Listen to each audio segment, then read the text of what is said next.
네, 오랜만에 제가 이제 창세기 강해의 말씀을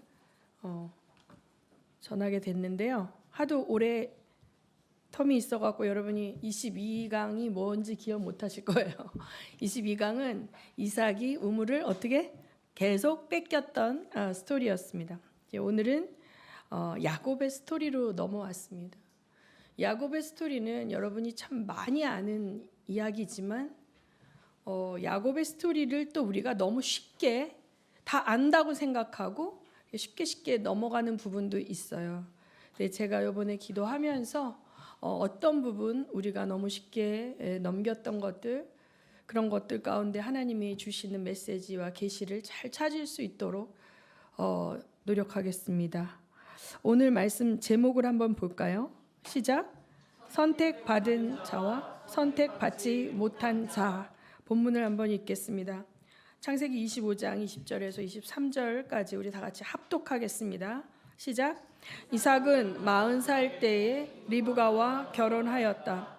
리브가는 밧단 아람의 아람 사람인 부두엘의 딸이며 아람 사람인 라반의 누이이다. 이삭은 자기 아내가 임신하지 못하므로 아내가 아이를 가지게 해달라고 주님께 기도하였다. 주님께서 이삭의 기도를 들어주시니 그의 아내 리브가가 임신하게 되었다.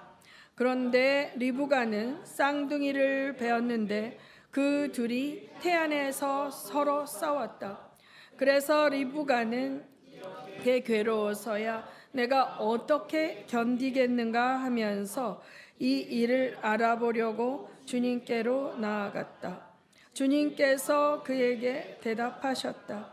두 민족이 너의 태 안에 들어있다.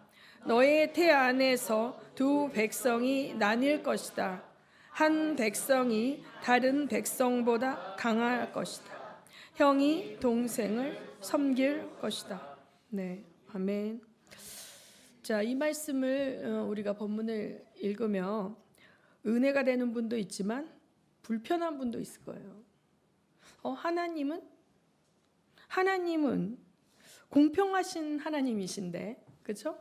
아직 이 쌍둥이는 태어나지도 않았죠.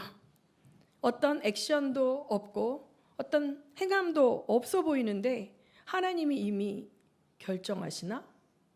이런 퀘스천을 갖는 분들은 하나님의 공의로우심과 하나님의 선택에 대해서 많은 의문들을 가질 거예요. 사실 이 선택이라는 거, 왜 선택되었나라는 것에 대해서 100% 대답할 수 없을 스토리들이 성경에는 굉장히 많아요. 그렇기 때문에 우리가 인간적인 관점에서 인과응보적인 기준을 가지고 선택을 바라보게 되면 걸려 넘어질 때가 많습니다. 그래서 여러분이 성경을 아는 것 같지만 모르고 모르는 것 같지만 알고 그런 것이죠. 특별히 구약 본문 가운데 그런 난해 본문들이 굉장히 많은데 여기서 이미 태중에서 하나님 예언을 하시죠. 이미 예언을 하시죠. 그런데 하나님에게는 사실 예언이 없어요. 무슨 말이냐면 하나님은 이 시점에서 과거와 현재와 미래를 한꺼번에 보실 수 있기 때문에 하나님 입장에서는 미래도 현재와 같이 보이실 수 있는 거죠. 우리 입장에서는 뭐예요? 예언이죠. 아직 태어나지도 않았는 아이에 대한 어떤 인포메이션이 주어졌어요. 그런 이제 시각을 가지고 말씀 잘 따라오시기 바랍니다. 자, 이 결혼은 어떤 결혼이에요? 하나님의 뜻 안에서 이루어진 결혼이에요. 자기들끼리 정욕으로 결혼한 것이 아니라 아브라함도 기도를 했고 그 배우자를 선택하러 밧단 아람까지 가는 늙은 종도 기도를 했고 그 다음에 리브가를 만나고 리브가가 따라올 것이냐 말 것이냐에 대해서 리브가도 기도를 했을 거예요. 그래서 이 하나님 뜻 가운데 이루어진 결혼이고 늙은 종의 말을 듣고 리브가는 자기가 가겠다, 당장 가겠다 의지를 발휘해서 순종해서 따라왔죠. 어떻게 보면 이제 제가 얘기했잖아요. 여자 아브라함이라고. 듣도 보도 못한 사람들, 어딘지도 모르는 사람들을 따라 하나님이 하기 위해서 보냈다. 그리고 이 과정 속에서 네가 선택되었다라는 그 말을 아멘 하고 따라가는 거예요. 그러고 따라가기에는 너무 두렵고 미래를 예측할 수 없는 상황이었음에도 불구하고 리브가는 그러고 따라왔다라는 것을 우리는 알고 있죠. 자, 두 번째, 결혼을 했는데 임신이 잘 안 된다 그래요. 오늘 본문에. 그래서 어떻게 해요? 이삭이 간절히 기도했어요. 간절히 기도했어요. 그래서 이삭이 몇 살 때 장가를 갔냐면 40살 때 갔거든요. 근데 몇 살 때 아버지가 됐냐면 60살 때 됐어요.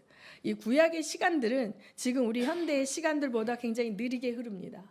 그리고 그들이 상당히 늦게, 요새는 사실은 40살에 결혼하는 게 안 늦은 시대가 됐죠. 현대 사회가 돼서. 그런데 고대 사회에서는 이 40살이 되면 사실 할아버지가 돼야 되는 정도의 일반적인 케이스에는 그런 나이인데 40살에 결혼을 했어요. 하나님의 뜻 가운데 이루어진 결혼이에요.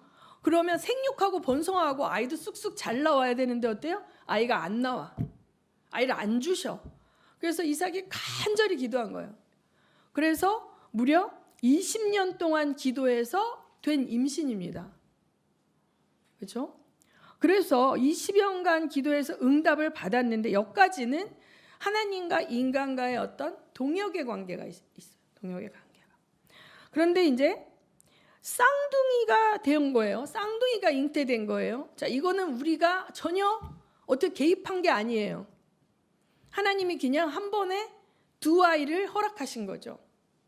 리브가도 그걸 원하지는 않았을 거예요. 아마 예측 못했을 거예요. 그리고 리브가는 너무 애들이 태동이 너무 격렬했던 것 같아요. 한 명만 있어도 격렬한 애는 굉장히 격렬합니다. 막 옷이 들썩들썩거리고 저는 아주 둘째 얘가 막 뱃속에서 달리는 줄 알았습니다. 지하철 타고 가면 막 옷이 들썩들썩거렸어요. 교회 가느라고 지하철 타면 이렇게 지하철에서 손을 이렇게 가릴 만큼 그렇게 격렬하게 움직였는데 이 둘이 그랬단 말이죠. 그런데 이 본문에서 서로 싸웠다라는 표현을 씁니다. 서로 싸웠다. 너무 배가 아프고 고통스러웠던 것 같아요. 그래서 도대체 뭐가 잘못된 거 아니냐. 너무 힘들다. 하나님 이게 왜 이럽니까 하고 하나님께 어떻게 했대요? 기도하면서 물어봤대요. 여러분 구약의 성도잖아요. 리브가가. 근데 삶에 어려움이 있고 몸에 아픔과 고통이 있을 때 어떻게 해요? 하나님께 물어보잖아요. 하나님과 커뮤니케이션 하잖아요. 근데 대다수의 많은 사람들 내가 뭔가 죄를 졌나 봐. 나는 받았어. 나는 혹은 힘들어. 뭐 이렇게 그 상황을 그냥 수용하지 말고 이 고난이 왜 왔는지를 한번 물어보시면 하나님 알려주실 수 있어요. 내가 회개해야 될 것 때문에 왔는지 아니면 하나님의 더 큰 뜻이 있어서 내가 이것을 감내하고 인내하면서 이 시즌을 지내야 되는지 이렇게 하면서 하나님이 이렇게 알려주시는 정보를 갖고 여러분의 일상에서 부닥치는 어떤 어려움과 고난들을 맞으면 훨씬 더 쉽습니다. 이 리브가가 하나님께 물어봤어요. 하나님 너무 힘들어요. 너무 괴로워요. 내가 견딜 수가 없어요. 라고 했을 때 주님께서 예언을 주시는 거예요. 네 안에 둘이 있어. 쌍둥이가 있어. 두 백성이 있는데 자, 한 백성이 다른 백성을 섬길 것이다. 그런데 형이 동생을 섬길 것이다 라는 아주 굉장한 일반적이지 않고 상식적이지 않은 인포메이션을 주신 거예요.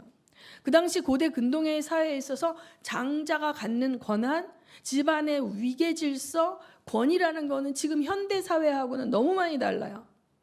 지금은 부모가 유언하지 않고 돌아가시잖아요.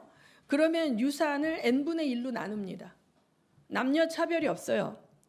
우리 대한민국이 이제 고대 사회 때 제가 이제 역사를 전공하지 않았습니까? 통일신라 시대, 고려 시대 같은 경우는요. 재산을 n분의 1로 나눴어요. 근데 조선 시대에서는 여자는 거의 상속권이 없죠. 족보의 이름도 안 올라와요. 왜 그래요? 중국에서 넘어온 그 유교와 주자학의 그 영향으로.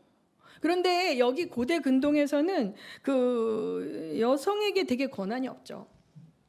그리고 형제간의 위계 질서가 굉장히 크고 장자는 두 몫을 받습니다. 장자는 두 몫을 받아요. 근데 여기서 비단 그런 것뿐만 아니라 여러 이제 오늘 말씀 통해서 볼 건데요. 형이 동생을 섬긴다라는 것은 굉장히 이 비상식적이고 이 언노멀한 케이스인데 그걸 딱 받은 거예요. 임신 중에. 그렇죠? 그리고 이제 세월이 흘렀어요. 그런데 여러분 이제 제가 잠깐 여러분에게 정보를 드리면 다들 아시는 분도 있을 거예요. 수업 시간에 생물을 잘 선택을 하셨거나 안 하셨거나 생물 요새는 선택 안 하나? 자, 쌍둥이는 어떻게 됩니까? 쌍둥이는 일란성 쌍둥이가 있고 이란성 쌍둥이가 있잖아요. 일란성 쌍둥이는 어때요? 아주 똑같죠? 똑같아요. 일란성 쌍둥이는 어떻게 됩니까? 여성의 난자 하나와 남성의 정자 하나가 결합해서 수정란이 됐는데 이 수정란이 둘로 딱 쪼개지는 거예요. 둘로 딱 쪼개져서 거기서부터 배란이 이게 뭐죠? 세포 분열이 일어나서 이제 성체가 되기까지 뱃속에서 태아가 되기까지 세포 분열이 일어나는 거예요. 우리의 염색체는 우리의 DNA는 엄마로부터 23개, 아빠로부터 23개를 받아서 46개로 구성이 되어지는 거예요. 그런데 이 조합이 난자가 하나 있을 때 수억 개의 정자가 헤엄쳐서 이 난자에 딱 도달을 해서 이게 수정이 되는데 어떠한 연구가 나왔냐면 이제 처음에는 가장 헤엄을 잘 치고 올챙이같이 생겼어요. 근데 가장 빨리 도달하는 정자가 이 난자하고 결합이 된다라고 생각을 해왔었는데 그게 아니래요. 더 연구를 해보니까 비실비실한 애들이 먼저 도착하면 난자 세포벽을 뚫고 들어가지 못하고 더 센 애가 강한 건강하고 파워풀한 정자가 들어왔을 때 세포벽을 뚫고 들어가서 수정이 되는 거예요. 그런데 이 수정이 돼서 이것이 딱 반으로 쪼개져서 이것부터 세포 분열이 돼서 나온 쌍둥이는 어떤 쌍둥이다? 일란성 쌍둥이다. 이거는 완전 똑같아. 똑같이 생겼어. 부모님도 잘 구별 못할 정도로 일란성 쌍둥이. 그럼 이란성 쌍둥이는 뭐냐? 이란성 쌍둥이는 난자 2개에 정자 2개인 거예요. 그러니까 여성이 이제 난소에서 한 달에 한 번씩 난자가 튀어나오거든요. 그래서 그 난자가 튀어나올 때 정자하고 결합해서 수정이 되는 건데 어떤 이유에서인지 뭔가 오작동이 돼서 난자가 2개가 튀어나온 거예요. 난자가 2개가 튀어나와서 DNA의 구성이 다른 난자 2개가 다른 정자 2개와 결합을 하니까 이 DNA가 다른 거예요. 그래서 남자 여자가 될 수도 있고 이란성 쌍둥이는 이 얘기를 왜 해요? 야곱과 에서는 일란성이다, 이란성이다. 이란성이다. DNA 구성이 너무 다른 거예요. 야곱은 조용하고 움직이는 걸 싫어하는 사람이고 에서는 액티브하고 털도 많았다. 계속 털이 많다고 강조를 하잖아요. 우리 아버지 속일 때도 어떻게 해요? 양털을 깎아서 이렇게 했잖아요. 털이 많으려면요 몸의 호르몬의 구성 성분 중에서 남성 호르몬이 많아야 돼요. 구성 성분이. 그래서 이 DNA가 결합이 될 때 전혀 다르게 결합이 된 거예요. 하나님께서 태중에 엄마의 태중에 심을 때부터 전혀 다른 캐릭터들을 한꺼번에 심으신 거예요. 이 하나님의 주권이에요. 이걸 왜 연년생으로 낳든지 뭐 몇 살로 안 하고 쌍둥이를 했는지 그것도 하나님 주권이에요. 우리가 그 퀘스천은 알 수가 없어요. 성경은 정보를 주지 않아요. 그런데 성경이 주는 정보는 뭐다? 이들은 이란성 쌍둥이고 특별히 이 에서는 굉장히 남성적인 기질이 강한 캐릭터로 탄생되었고 자 그러면서 이제 여기 보면 얘네들이 나올 때 어떻게 나오는가? 나올 때 어떻게 나와요? 싸우다가 엄마한테서 이제 기간이 됐어. 분만의 기간이 돼서 이제 나올 때 어떻게 합니까? 에서를 뒤꿈치를 붙잡고 나오는 거예요. 그래서 이 태중에서 이 아이들이 막 엎치락 뒤치락 하다가 여러분 이 에서한테 야곱은 뭐예요? 힘의 우위에서 밀렸다. 여러분 태아가 아무것도 모를 것 같지만 태아는요 굉장히 강한 생존 본능이 있습니다. 제가 2007년 신학교 다닐 때예요. 그때 1907년에 평양 대부흥이 일어났잖아요. 그러니까 이제 평양 대부흥의 100주년 기념이다 해서 어게인 1907 해갖고 2007년에 굉장히 많은 집회를 했으며 여기저기에서 하나님이 대한민국을 다시 그 놀라운 평양 대부흥과 같은 부흥을 달라 이러면서 굉장히 큰 여러 집회들을 했는데 제가 신학교 이제 신대원 1학년 때죠. 그때 우리 이제 학우들과 같이 어떤 집회를 갔어요. 근데 회개와 갱신, 그러니까 회개하자. 왜냐하면 평양 대부흥도 엄청난 회개 운동이었어요. 그때 회개할 때 뭘 회개했냐면 낙태에 대한 회개를 했거든요. 낙태에 대한 회개를 엄청 했어요. 이 의사들이 크리스찬 의사들이 낙태에 대해서 묵인하고 그걸로 돈을 벌고 그렇고 이제 낙태 부분을 이제 지금도 사실 굉장히 큰 이슈잖아요. 근데 제가 그때 너무 놀랐어요.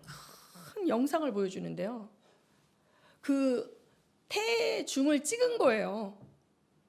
근데 7개월, 8개월이 되면 아이들이 이미 뱃속에서 칠삭동에 팔삭동에 하지 않습니까? 나오면 살 수 있어요. 그 아이들이 이렇게 잘 이렇게 인큐베이터 같은 환경을 잘 해서 하면 사요. 저희 둘째 신우가 팔삭동인가 그래. 어머니가 손을 못 쥐고 애가 귓바퀴가 덜 생겼더라고요. 나왔을 때. 근데 가만히 눕혀놓고 처음엔 젖도 못 먹이고 물만 이렇게 하니까 이제 보름 지나니까 손을 쥐기 시작하고 이게 미숙아로 태어나도 이렇게 되는 건데 그때 그 영상은 제가 너무 충격적인 게 영상 뱃속을 보여주는 거예요. 카메라가. 근데 이제 이 아이를 죽이려고 이렇게 쭉 들어가 어떤 기구가 가위 같은 거 있잖아요. 그런 걸로 이렇게 찝어가지고 이거 터트리고 막 이렇게 하려고 이게 들어가는데 그 안에서 여러분 태아가 도망다녀요. 그 기구가 딱 닿으면 움츠리고 반대쪽으로 가잖아요. 그러면 그 의사가 그걸 찾아서 이쪽으로 가면 이쪽으로 도망가고 저쪽으로 도망가고 그러는데 결국은 그 집게 같은 게 머리를 꽉 쪄서 터트리고 팔다리를 잘라서 쫙 뽑아내는 거예요. 살인입니다, 여러분. 살인이에요. 이 야곱과 에서가 뱃속에서 언제 시점인지 모르지만 이 어린 생명체들도 우열다툼을 하고 있었어요. 저는 그 영상을 보고 어떤 돕던 자매가 낙태를 할 수밖에 없는 여러 가지 상황이었어요. 결혼 관계에서 아이를 가진 것이 아니에요.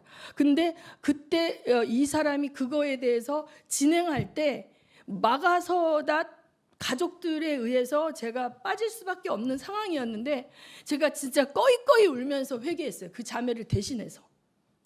다시는 내 앞에 어떤 자매가 이런 상황이 되더라도 이 살인을 용인하지 않는 주의 종이 되게 해달라고 제가 몸부림치면서 뒹굴면서 회개했거든요. 그 영상을 보고. 이 태중의 아기들도요. 자기를 죽이려고 오는 그 살인의 도구 앞에서 이리 피하고 저리 피하고 막 그렇게 피해 다니더라고요. 그러다 결국은 무력하게 자기 엄마의 의지에 의해서 죽임을 당하는 거죠. 현대판 아스타롯과 아말렉의 제물로 던져지는 거예요. 쾌락에 자기들이 쾌락을 통해서 임신한 아이를 쾌락의 신에게 죽여서 바치는 거라고 똑같은 겁니다. 자, 근데 어쨌든 이 전혀 다른 기질과 성품을 가진 이란성 쌍둥이가 태중에서 심히 서로 주도권 다툼을 하다가 누가 밀렸어요? 야곱이 밀렸죠.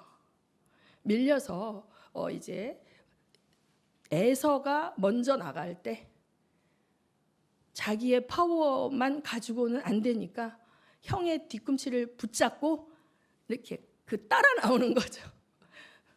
뭐라 그래요? 묻어간다 그러죠. 젊은 사람들. 묻어가고 그 힘을 얻어서 나가는 거. 아이들이요, 이 산도를 통해서 이 세상으로 나올 때 엄청난 에너지를 쓴다 그래요. 엄청난 애들이 신생아들 보면 얼굴이 빨개져 있거든요. 물론 수축 운동을 하도록 하나님이 만드셨지만 이 아이들도 살겠다는 의지로 그 산도를 밀고 나올 때 굉장한 에너지를 쓴다 그래요. 그래서 애기들이 신생아들 딱 가서 보면 얼굴이 완전 빨개요. 그게 충혈되고 이 개똥 것이 빠지려면 며칠이 걸리거든요. 자, 어쨌든 여기서 에서가 형이고 야곱이 동생이 됐어요. 서열에서 밀렸어요. 밀렸고 이제 이 성경은 얘기합니다. 이들에 대한 정보를 주면서 자, 창세기 25장 27절 28절을 보면 한번 볼까요? 창세기 27, 28 시작. 두 아이가 자라서 에서는 날쌘 사냥꾼이 되어서 들에서 살고 야곱은 성격이 차분한 사람이 되어서 주로 집에서 살았다. 이삭은 에서가 사냥해온 고기에 맛을 들이더니 에서를 사랑하였고 리브가는 야곱을 사랑하였다. 네. 그래서 이 정보는 두 아이들에 대한 성격의 차이. 아마 육체적으로 서로 씨름을 하거나 싸움을 하면 백전백패 야곱은 형한테 질 겁니다. 체력이 안 돼. 에너지가 안 돼. 그런데 이 액티브한 에서는 밖으로 나가서 사냥꾼이 되었다 그래요. 사냥꾼이. 그 다음에 야곱은 주로 집에서 살았다. 그런데 이 기질과 성품에 의해서 아버지는 에서를 좋아하고 야곱은 엄마가 좋아하죠. 그런데 여기 이삭이 뭐라 그래요? 왜 좋아했대요? 고기에 맛을 들였다는 거예요. 아마 이렇게 집에 양을 많이 기르고 있었어요. 이 집이 아브라함의 재산이 엄청 많았잖아요. 이삭도 재산이 많았잖아요. 근데 집에서 기른 양고기보다 야생 고기들은 아마 근육질이 쫄깃쫄깃했는지 뭔가 사냥해온 고기가 더 맛있는 거야. 그래갖고 이삭이 에서를 사랑한 거는 영적인 이유에서입니까? 육적인 이유에서입니까? 육적인 이유에서 자식을 편애한 거예요. 그렇다면 리브가는 왜 야곱을 사랑하였을까? 우리가 한번 유추해 보자고요. 우리 뒤에 나오는 팥죽을 쓰고 뭐 이런 정보를 볼 때 요리를 잘한다 못한다? 잘한다. 요리를 잘하고 집안일을 하면 엄마의 마음을 안다 모른다? 안다. 집안일이라는 게 해도 표시가 안 나요. 한 끼 지나면 똑같은 일 또 해야 되고 또 해야 돼. 그렇지만 이건 반복되어져야 하는 일이고 별로 창조적이고 의미 있는 일도 아니에요. 당연히 그 고대 사회 속에서 여자들이 하는 그 가사 노동에 대해서는 별로 가치도 두지 않았어요. 근데 야곱은 엄마를 도와주면서 집에 머물면서 엄마하고 많은 대화를 하면서 엄마하고 친밀감을 나누면서 엄마의 마음을 만져주기도 하고 그런 자상한 캐릭터였어요. 여기까지 봐도요. 성경은 별로 야곱에게 지금 부정적인 얘기를 하고 있지는 않아요. 발뒤꿈치 잡고 나왔다라는 말 말고는. 이 발뒤꿈치를 잡다라는 뜻. 그래서 이름을 야곱이라고 지었죠. 자, 25절, 26절, 27절 한번 볼까요? 이름의 근원을 봅니다. 25절. 시작. 25절.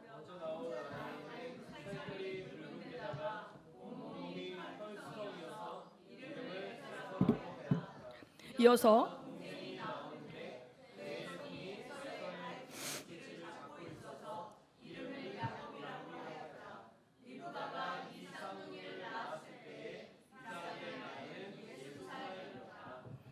두 아이가 자라 이게 아까 읽었던 거죠. 날쌘 사냥꾼이 되고 성격이 차분한 사람이 되었다. 이렇게 해서 자 여기서 이름의 근원이 온몸이 털이 많고 살결이 붉기 때문에 이름을 에서라고 지었다는 거예요. 야곱이라는 이름은 아카브라는 쥐다라는 동사의 명사형이에요. 이 이가 붙으면 그가 쥐었다. 그러니까 이야곱 이렇게 된 거예요. 이 아카브 이게 이 아카브가 줄어서 야곱이 됐는데 자 쥐는 자, 움켜잡는 자라는 뜻인데 여기서 우리는 이제 야곱의 스토리에 그 정보들을 아니까 나중에 어떤 뜻이 첨가되냐면 사기치는 자, 교활한 자 이런 뜻이 되는 거예요. 근데 이 본문 자체에서는 사기치는 자, 교활한 자에 대한 아직까지 안 나타나. 그냥 움켜쥐는 것만 나타나. 근데 움켜쥐는 거에 대해서 내가 얘기를 하겠습니다. 이제 두 아이들이 이렇게 부모의 편애를 받으면서 자라가고 있어요. 그런데 이제 29절을 한번 이제 보겠습니다. 29절. 자, 29절. 자, 쭉 읽습니다. 시작.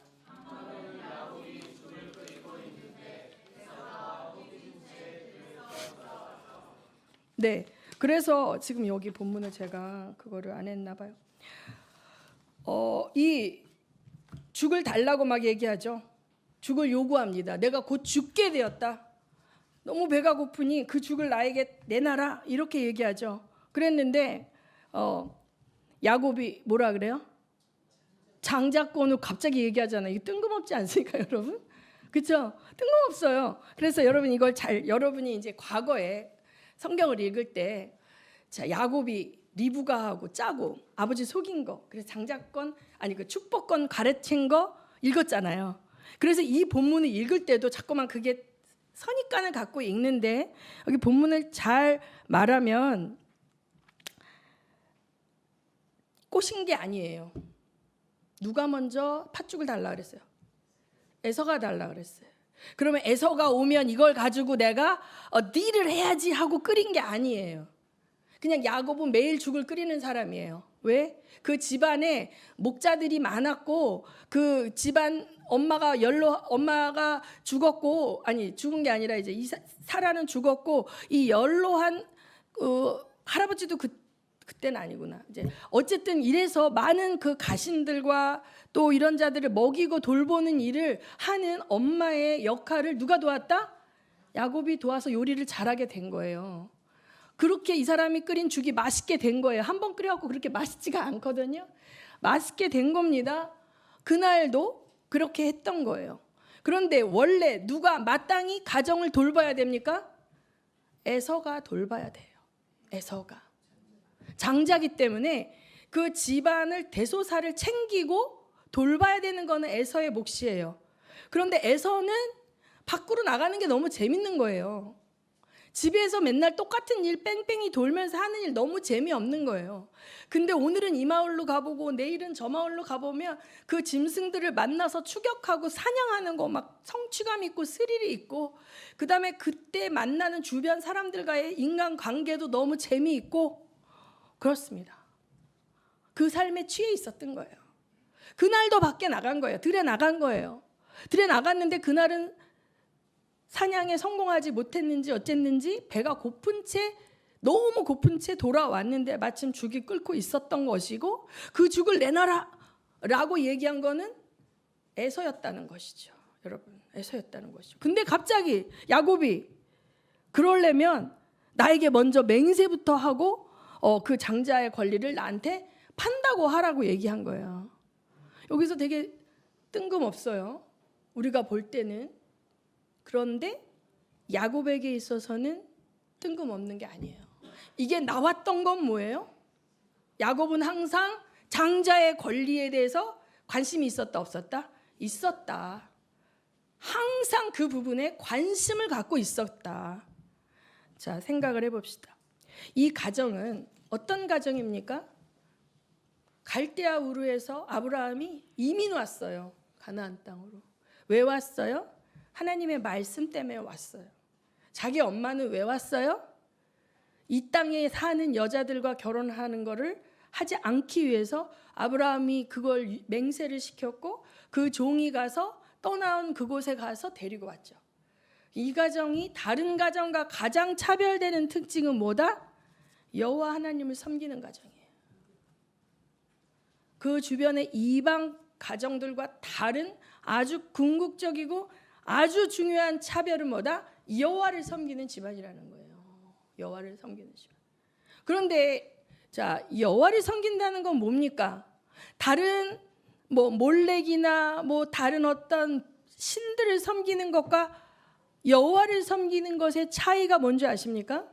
우상을 숭배하는 그 주변의 가나안 족속들과 이 가정의 차이가 뭔지 아십니까? 우리가 여태껏 공부해 왔잖아요. 여호와는 제물로 설득되는 신이 아니에요. 여호와는 자기의 뜻이 있어요. 자기의 의지가 있어요. 자기가 하고 싶은 일이 있어요.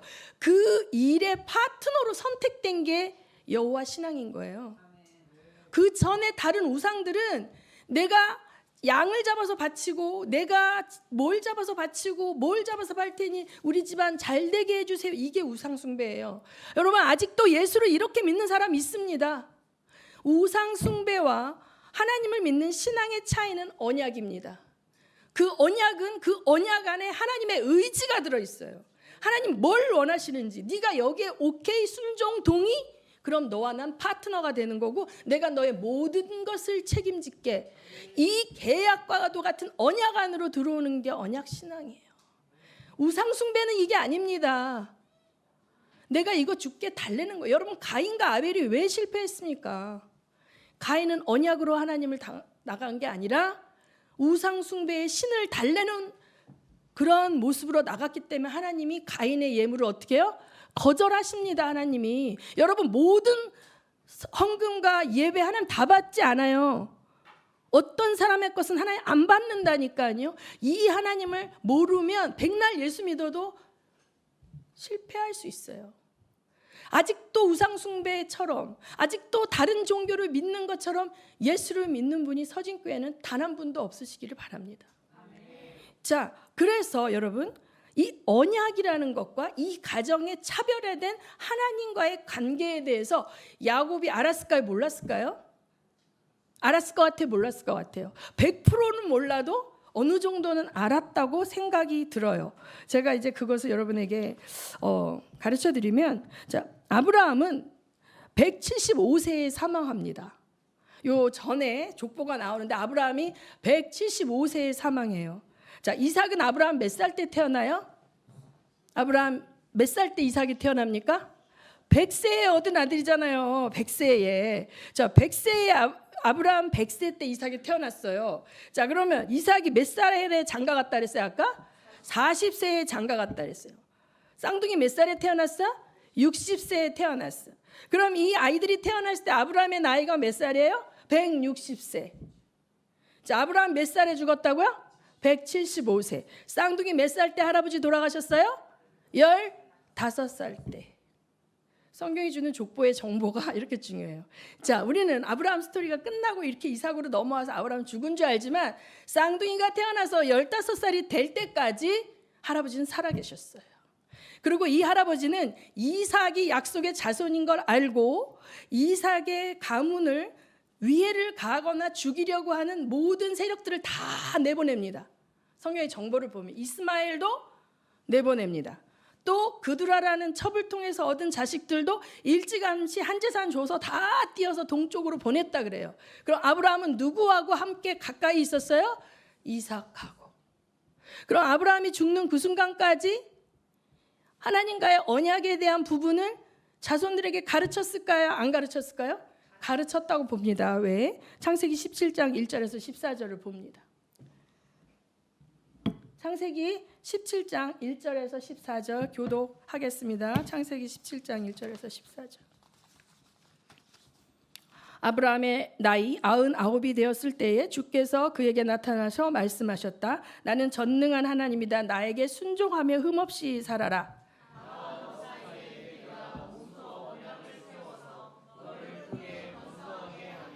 아브라함이 얼굴을 땅에 대고 엎드려 있는데 하나님이 그에게 말씀하셨다.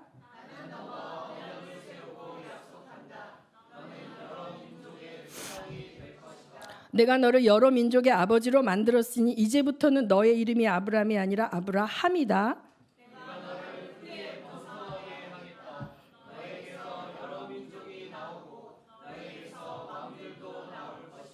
7절 다 같이 시작. 내가 너와 세우는 언약은 나와 너 사이에 맺는 것일 뿐 아니라 너의 뒤에 오는 너의 자손과도 대대로 세우는 영원한 언약이다. 이 언약을 따라서 나는 너의 하나님이 될 뿐만 아니라 뒤에 오는 너의 자손의 하나님도 될 것이다. 8절. 내가 지금 나그네로 사는 이 가나안 땅을 너와 내 뒤에 오는 자손에게 영원한 소유로 모두 주고 나는 그들의 하나님이 될 것이다. 9절. 하나님이 또 아브라함에게 말씀하셨다. 너는 나와 세운 언약을 잘 지켜야 하고 네 뒤에 오는 너의 자손도 이 언약을 잘 지켜야 한다. 자, 여기까지만 읽을게요. 자, 그러면 아브라함이 하나님께 순종하고 언약을 신실하게 따라가는 사람이라면 아브라함은 최선을 다해서 자기가 죽고 난 이후에도 이 언약이 파기되지 않도록 특별히 언약의 파트너로 선택된 이삭에게 열심히 가르쳤을 것이고 또 이삭의 자녀들도 할아버지에게 왔을 때 축복으로 기도해주며 이 언약의 상속자로 클 수 있도록 도왔을까 안 도왔을까요? 도왔습니다. 여러분 성경을 잘 알면 이렇게 퍼즐이 맞춰지면서 막 그림이 그려지고 드라마가 보이지 않습니까? 자, 당연히 저는 아브라함도 에서에게도 가르치고 야곱에게도 가르쳤다고 봐요. 아마 에서에게도 공을 들였을 거예요. 일반적이고 상식적인 상황에서 상속자는 누굽니까? 장남이기 때문에. 자, 그런데 아무리 억지로 해도 안 되는 게 있어요. 자, 아이들을 가르칠 때요, 막 이렇게 책 읽으려고 그래도요 5분도 못 읽고 뛰쳐나가서 막 놀려고 그런 애들 있어요. 그리고 태권도장에 보내도 싫다 그러고 그냥 집에서 그림 그리고 레고 만드는 거 좋다 그러는 애가 있어요. 기질이 다르기 때문에. 근데 에서는 할아버지나 아버지로부터 들은 이 언약의 스토리와 우리 가문의 독특성에 대해서 별로 메리트도 없고 별로 흥미도 없어요. 오히려 나가서 새로운 친구 만나고 그 동네 친구들과 그 동네 사람들의 사는 방식이 이방인 문화에 더 쉽게 동화되고 젖어드는 사람이었던 거예요. 그런데 이 야곱은 조용하고 차분한 사람이라 그랬잖아요. 자, 들은 것들을 어떻게 합니까? 되새김질을 하면서 우리 가정, 이 아브라함의 가문의 가장 중요한 특징은 하나님 여호와 하나님과의 언약 파트너라는 걸 알게 됐을 거라고 봅니다. 그런데 아쉽게도 자기는 뭐예요? 장남이 아니에요. 장남이 아니에요. 이거에 대해서 권리가 없어. 이것이 참 안타까웠을 것 같아. 그것이 탐이 났을 것 같아. 눈에 보여지는 힘보다, 눈에 보여지는 부보다 보이지 않는 권리를 원했던 것 같아요. 그러니까 대뜸 나오는 게 뭐예요? 장자권 나한테 팔아라. 자, 여기서 34절에 뭐라고 말합니까? 34절, 25장 34절 보면 에서는 뭐예요? 에서가 먹고 일어나 나갈 때 에서가 왜 그래요?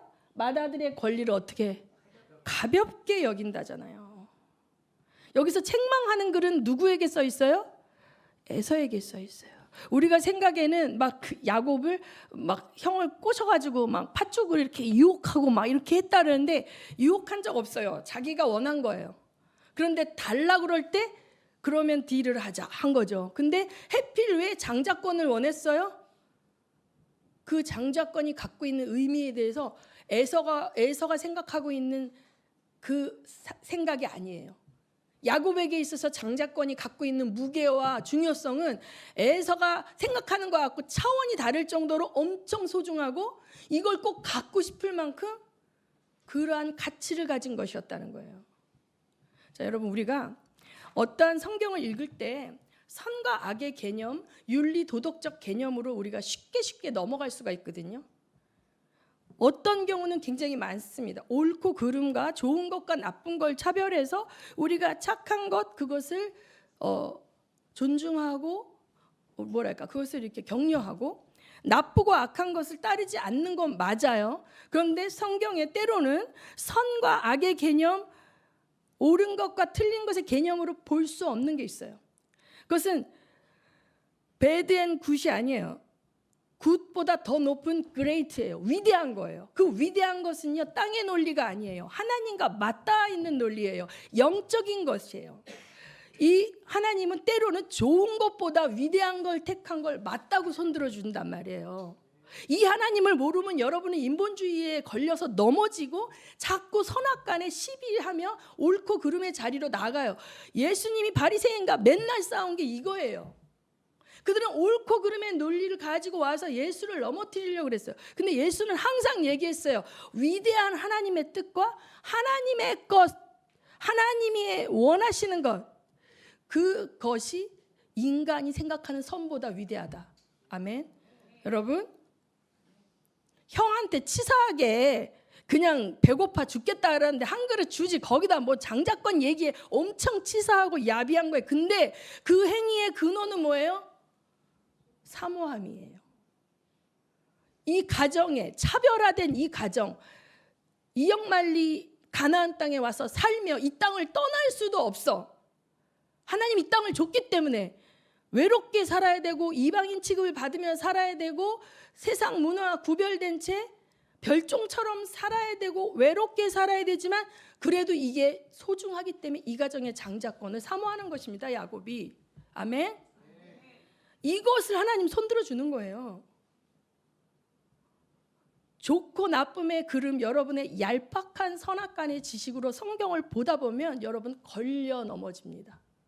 성경이 분명히 말해요. 예수라는 반석에도 어떤 자들은 걸려 넘어진다 그래요. 우리가 걸려 넘어지지 않고 하나님을 붙잡고 따라가려면 굿을 넘어서는 그레이트를 볼 줄 알아야 돼요. 아멘. 우리 서진 성도들 영원한 것, 영적인 것, 그것을 갈망하실 뿐만 아니라 그걸 따라가는 여러분 되시길 원합니다. 아멘. 그래서 성경은 이 그레이트, 영적인 것, 위대한 것, 하나님의 뜻에 관심이 있는 자들을 선택하신다는 것이죠. 하나님의 선택이 부당하다고 얘기할 수 없는 게 구약의 스토리를 보면 하나님이 선택하지 않았던 자들을 보면 하나님의 위대한 진리를 헌신짝처럼 쉽게 버리는 자들이에요. 자기가 옳다고 하는 것 앞에서 하나님이 옳다고 하는 것 언제든지 바꿔치기 하는 자들이에요. 근데 하나님이 선택한 자는 어떻게 합니까? 이해가 되지 않아도 납득할 수 없어도 하나님이 선하십니다 하고 따라오는 자들인 거예요. 그래서 여러분이 야곱과 에서의 스토리를 보면서 가장 중요한 관점은 이것입니다. 이걸 놓치시면 안 됩니다. 자, 그래서 우리가 우선순위를 정렬할 때 좋고 선한 일이 있어요. 뭐 남한테 봉사하고 막 많아요. 그런데 여러분의 영혼을 갉아먹는 자리는 가면 안 됩니다. 선의 개념으로 위장하고 들어오는 게 마지막 때 마귀의 작전이란 말이에요. 광명의 천사를 가장하고 들어오잖아요. 근데 여러분이 그걸 감당할 능력이 없으면 먼저 하나님 앞에 앉아서 영적 권세와 위대함을 채우셔야 됩니다. 그래서 마르다와 마리아의 사건 때 마리아의 편을 들어주신 거예요. 마르다가 얼마나 예수님 잘 대접하려고 막 요리를 몇 가지 만들고 막 분주한데 마리아는 예수님 발치에 앉아서 예수님 말씀 한마디도 안 놓치고 들으려고 할 때 이 마르다 안에 막 부하가 올라와가지고 예수님 죄 좀 내보내서 나 좀 도와주라 그래서 이렇게 하는데 예수님 뭐라 그래? 좋은 걸 택하였다잖아요. 양보하지 않을 거라는 거예요. 왜? 영적인 게 얼마나 소중한 걸 아는 자기 때문에. 내가 이렇게 잘 대접했고 최고의 요리로 우리 선생님 내가 이렇게 했어. 그것도 선한 거예요. 그게 악한 것입니까? 선한 것이에요. 근데 선한 것은요 위대한 것 앞에서 우선순위가 밀려요. 여러분이 선하지 말라는 게 아니에요. 윤리도덕적으로 올바르고 온전하지 말라는 게 아니에요. 그러나 영적인 걸 다 양보해가면서 그러지 말라는 거예요. 우선순위를 제대로 정렬하라는 거예요. 어떤 일이 있어도 예배를 놓치는 사람은 반드시 망합니다. 여기 오지 못해도 집에서 예배하세요. 영상으로 드리든 여러분 혼자 말씀 놓고 찬양하고 예배하든. 근데 예배가 끊어지면 여러분이 아무리 선한 삶을 살아도 하나님으로부터 멀어져 가고 세상의 영에 딸려갈 수밖에 없다는 걸 아셔야 돼요. 마귀는 이걸로 우리를 유혹합니다. 자, 성경은요 내가 좋아하는 것, 내가 옳다고 생각하는 것, 내가 옳다고 생각한 목적을 성취하는 것, 내가 행복해지는 것, 우리 모두가 행복해지는 것보다 더 먼저 강조되어지는 것이 하나님이 뭐라고 그러시는데, 주님의 뜻은 무엇인데, 나의 원함이 아무리 강렬해도 하나님이 그거 아니라 그러면 내가 그거를 내려놓을 수 있는 게 믿음입니다. 그거를 달라고 40일 금식을 하고 10의 1조를 하고 특별 감사헌금을 하고 작정헌금을 하고 주한테 조르는 게 믿음일 수도 있지만 가장 중요한 것은 하나님의 뜻 앞에 나를 꺾는 것이 믿음입니다. 왜? 그것이 선이기 때문에. 당장은 그게 선하게 보이지 않지만 처음과 나중 되시는 하나님, 태중에 있는 한 요만한 그 태아들을 보시고 민족을 보실 수 있는 그 하나님의 전지전능하신 시선 앞에 하나님이 옳다고 한 것을 따라가시는 여러분 되시기 바랍니다. 우리의 작은 식견, 개미와 같은 시선으로 하나님을 함부로 판단하지 마시기 바랍니다. 그래서 우리가 그 겸손하게 하나님 앞에 엎드리는 자들을 하나님 끌고 가셔요. 자, 그래서 이 그레이트 위대한 걸 선택하지 못하고 자기가 생각하기에 자기가 보기에 좋은 것을 선택한 사람들 하나님 어떻게 하실까요? 그들을 어떻게 다루실까요? 그들은 아마도 하나님이 그들을 사랑하신다면 계속되는 어려움이 있을 것입니다. 계속되는 어려움이 있어요. 내가 선택한 게 틀렸다라는 것을 인정하고 멈출 때까지 그들이 선택한 것에 대한 열매를 누리지 못할 것이에요. 그게 하나님의 사랑이에요. 하나님은 그냥 무조건 복 주는 분이 아니라니까요. 그래서 계속되는 어려움으로 너무 고통스러워서 하나님께 시선을 돌리고, 하나님 이게 왜 그래요? 하나님 뭐 때문에 이래요? 리브가가 뱃속에서 임신돼서 할렐루야, 20년 만에 임신돼서 할렐루야 좋아했는데 너무 고통스러워서 하나님 이게 웬 고통이에요? 라고 했던 것처럼, 자, 내가 원하는 응답이 왔어. 그래서 할렐루야 하고 갔는데 죽을 것 같은 고통이 왔어. 주님, 이 고난의 의미가 무엇입니까? 하나님 앞에 물어보고 씨름할 때 교정되어집니다. 하나님의 다스림 안으로 들어갑니다. 그런데 끝끝내 고집을 부리는 사람은 어떻게 될까요? 쳇바퀴 돌아. 맞아요. 쳇바퀴만 돌고 거기서 낭패와 실망은 당하면 다행인데, 성경은 무서운 말씀을 하고 있어요. 찍혀 내버려진대요. 제 말이 거짓말인지 구약의 본문이 아니라 신약의 본문입니다. 요한복음 15장 1절에서 2절을 봅니다. 요한복음 15장 1절에서 2절 다 같이 읽습니다. 시작.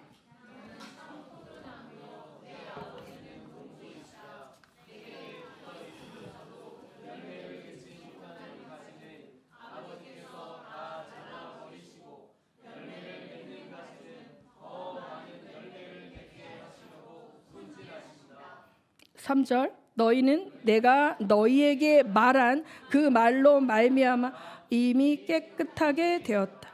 내 안에 머물러 있어라. 그리하면 나도 너희 안에 머물러 있겠다. 가지가 포도나무에 붙어 있지 아니하면 스스로 열매를 맺을 수 없는 것과 같이 너희도 내 안에 머물러 있지 아니하면 열매를 맺을 수 없다. 자, 6절에 보면 어떻게 해요? 사람이 내 안에 머물러 있지 아니하면 그는 쓸모없는 가지처럼 버림을 받아서 말라버리고 사람들이 그것을 모아다 불에 던져서 태워버린다는 거예요. 그러나 하나님 안에 머물러 있는 자는 그가 하나님의 지정의와 하나님의 의지와 감정과 그 모든 것과 100% 동화되었을 때 무엇이든지 구하면 그대로 다 주신다는 거예요. 사람들은 이 뒷부분만 좋아하지. 근데 아닙니다. 나의 혼적인 자아, 육적인 자아가 완전히 주님과 동화되지 않으면 되는 일이 없어요. 그게 축복이에요.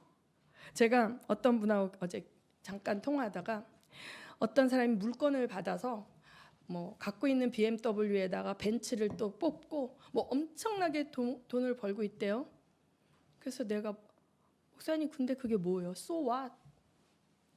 그가 하나님을 되게 두려워한대. 근데 그가 하나님 사랑하지 않잖아요. 아직 육에 머물고 있어요.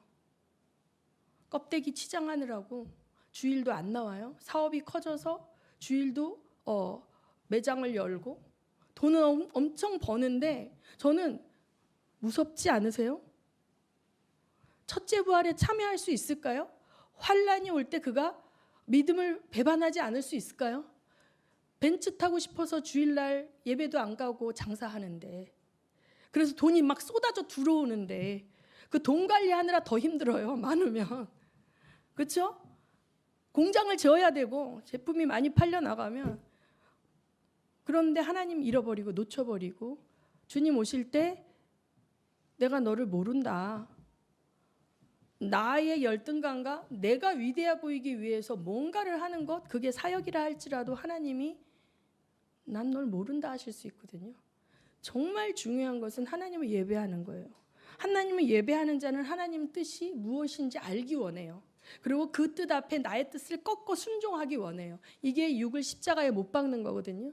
이 육의 단계에서 아직도 뭐 복 많이 받았다, 벤츠를 샀다, BMW 샀다, 이런 성도들을 막 축복받았다고 하는 게 아니라 그가 거룩한 신부의 영성으로 들림받을 수 없다면 정말 그게 무슨 의미가 있겠습니까? 쉬운 거 아니에요. 예수님 따라가는 거. 야곱이 장자권 받고 나서 그 삶이 어땠어요? 엄청 험난하게 하나님이 그 육을 뽑아낼 때까지 짓밟히고 당하게 하시잖아요. 그럴 만한 가치가 있어요. 선택받지 못해서 부자로 잘 살고, 여러분 에서가 얼마나 부자였는지 몰라요. 에서가 땅에 기름진 복을 받았어요. 비참하지 않았어요. 장자권 없었어도 얼마든지 빌딩 몇 채 갖고 살았어요. 야곱이 엄청난 예물을 준비했는데 그 땅은 필요 없다 그래요. 그래서 여러분의 시선이 어디에 고정되어 있는지 점검하시고, 정말 나는 빛이 되고 싶어야 돼. 하나님의 빛으로 채움받고 싶어야 돼요. 제가 선교지 가면 막 이렇게 막 자랑하셔요. 선교사님들이 귀여우세요. 연세도 많으시고. 뭐 이러질 않아요. 그냥 네 그러셨어요. 네 그러셨어요. 그분이 막 혈기내고 막 싸우면 그러시면 안 돼요. 혼나요. 막 이렇게 얘기해요. 그랬더니 부교육자들이 막 더 하시라. 하실 분은 목사님밖에 없다고. 우리들은 못한다고. 자, 누군가 선지자 역할을 해야 되잖아요. 딴 길로 갈 때 돌아오라 여호와께 돌아오라 해야 되잖아요. 그 일은 사람들이 듣기 싫어합니다. 윤리 도덕적이 아니에요. 세상의 어떤 가정 내의 질서, 모의 질서, 그 권위하고 충돌할 수 있어요. 그것이 아닐 수 있어요. 그러나 그것이 그레이트, 위대한 하나님의 뜻을 이루는 것이라면 내가 돌 맞을 각오를 하고 그것도 할 수 있어야 되는 여러분 되시길 바랍니다. 그래서 여러분 야곱의 스토리를 따라갈 때 하나님의 뜻을 붙들고 있느냐 놓고 있느냐, 야곱은 하나님의 뜻을 붙들었던 자라고 생각해요. 그래서 하나님이 지원해 주셨다고 봅니다. 아멘. 고난을 겪지 않는 것은 아니에요. 왜? 세상은 악하고 다른 가치와 다른 논리로 사는 사람들이 있는 속에서 우리가 그들과 함께 무언가를 해야 돼. 비즈니스도 해야 되고, 그렇죠? 뭔가를 해야 돼. 그런데 그것을 무조건 묻지도 따지지도 말고, 하나님이 나만 좋게 하시는 하나님이 아니라 하나님은 내가 주님의 뜻을 붙들고 있는 것에서 굉장히 복합적인 목적을 이루어 가십니다. 야곱이 나중에 바로 앞에서 얘기할 때 험악한 세월을 보내왔다 그러잖아요. 아니 그냥 뭣도 그 갈망이, 영적인 갈망으로 형한테 장자권 하나 바꾸고 팥죽 한 그릇 줬을 뿐인데 험악한 인생은 그때부터 시작이 되지 않습니까? 영적인 것은 그렇습니다. 어두움의 세력들은 우리가 영적인 것을 그냥 쉽게 취하도록 내버려 두지 않고 우리가 자꾸만 세상 것과 그걸 바꾸도록 여러 시도를 하고요. 유혹하다 안 되면 핍박하고, 핍박하다 안 되면 유혹하고, 여러 방법으로 넘어뜨리려고 합니다. 그래서 우리는 깨어있기를 힘쓰는 자들이 될 뿐만 아니라 여호와의 빛으로 충만케 되기를 원합니다. 이 진리의 빛이 어두운 가운데 헤매는 자들을 진리로 인도하는 그러한 일을 할 것입니다. 이 시간에 우리 기도할 때 하나님, 내 안에 어떤 갈망이 있습니까? 내 안에 있는 가장 큰 갈망이 예수가 되기를 원합니다.